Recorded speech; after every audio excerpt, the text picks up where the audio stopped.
Donc on se fera pas de cachette, je suis pas mal certain que tout le monde, on l'a déjà vécu à un moment ou à un autre.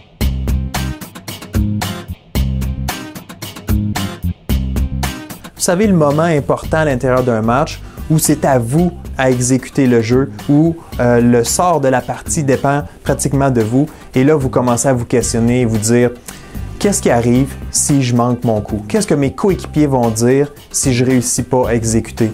Qu'est-ce que mon entraîneur va penser de moi si je n'accomplis pas la tâche? » Vous savez, ce genre de réflexion-là, ça fait quoi? Ça fait juste entraîner une anxiété de performance. Et quand tu es moindrement stressé, nerveux et que ta tête n'est pas dans le moment présent, tu ne peux pas performer à ton plein potentiel. Donc, je ne sais pas qu'est-ce que vous faites généralement dans ces situations-là, mais aujourd'hui, je vais vous donner 3 suggestions. 3 choses que vous pouvez faire, que vous pouvez déjà appliquer immédiatement pour vous aider la prochaine fois où vous allez vous retrouver dans une situation semblable. La première chose que vous pouvez faire quand vous vous retrouvez dans ce genre de situation-là, quand vous êtes pris dans un questionnement, c'est nécessairement de vous ramener dans le moment présent. Clairement, quand vous êtes en train de penser à qu'est-ce qui va arriver si je manque mon coup, qu'est-ce que mes coéquipiers vont penser, etc., c'est que votre tête n'est pas dans le moment présent. Vous êtes vraiment trop loin, vous êtes dans le futur. Donc, votre but, quand vous êtes dans cette situation-là, quand vous êtes aux prises avec un moment important et qu'il y a un peu de pression sur vos épaules, c'est de simplement vous ramener sur votre tâche. C'est quoi ta job? Qu'est-ce que tu as à faire? Par exemple, si tu es un joueur de hockey et tu as une chance de donner la victoire à ton équipe parce que tu as un lancer de pénalité, ton travail, c'est simplement d'exécuter le lancer de pénalité du meilleur de tes capacités. Hein? L'objectif, c'est simplement d'aller mettre la rondelle dans le filet. Si tu es au service, par exemple, au volleyball, hein, tu as un service à faire, il y a un balle de match contre toi où vous avez le service pour la victoire, ton objectif, c'est pas de penser, ta tâche, en fait, c'est pas de penser à qu'est-ce que mes coéquipiers vont dire si je réussis, si je réussis pas. Ça, c'est pas important. Ça, c'est dans le futur. Dans le présent, qu'est-ce que j'ai à faire? J'ai besoin d'exécuter mon service comme je suis capable de le faire. J'envoie le ballon dans le terrain, au bon endroit, comme je veux le faire, comme je suis habitué de le faire. Donc, je ramène mon objectif, je ramène mon attention sur le moment présent, sur ce que j'ai à faire dans l'immédiat. Et pour vous aider dans ce genre de situation-là, vous pouvez utiliser juste un mot-clé. Vous pouvez utiliser quelque chose comme « reviens dans le présent »,« focus sur ta tâche »,« ici et maintenant ».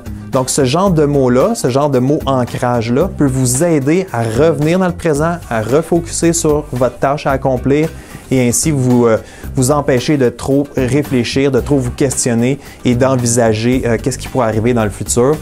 Donc, l'objectif, encore une fois, on revient dans le moment présent, on garde notre tête sur le ici et le maintenant, sur ce que j'ai à faire et c'est tout. Ma deuxième suggestion pour vous, c'est de relativiser la situation. En d'autres mots, c'est de dédramatiser un peu la situation. Vous savez, en tant qu'humain, on a tendance à être négatif. Je ne sais pas pourquoi, là, mais c'est très facile de s'imaginer les pires scénarios, les scénarios catastrophes. Donc, je reviens à mon exemple de volleyball. Vous êtes là, vous avez un service à faire, on s'attend à ce que vous réussissiez le service, et là, tu commences à réfléchir à « Ouais, mais si je le manque, qu'est-ce que mes coéquipiers vont dire? Qu'est-ce que mon entraîneur va dire? » Et là, tu commences à t'imaginer que tu vas te faire tirer des tomates, que les gens vont rire de toi, que tout le monde va en parler pour le reste de l'année. Donc, on est excellent à s'imaginer ce genre de scénario-là. Par contre, si vous décidez à ce moment-là de prendre un peu de recul, puis regarder la situation un petit peu sans vivre les émotions du moment, essayez de vous détacher de ces émotions-là, vous allez pouvoir vous dire, bien dans le fond, j'ai juste un service à mettre en jeu. C'est pas la fin du monde.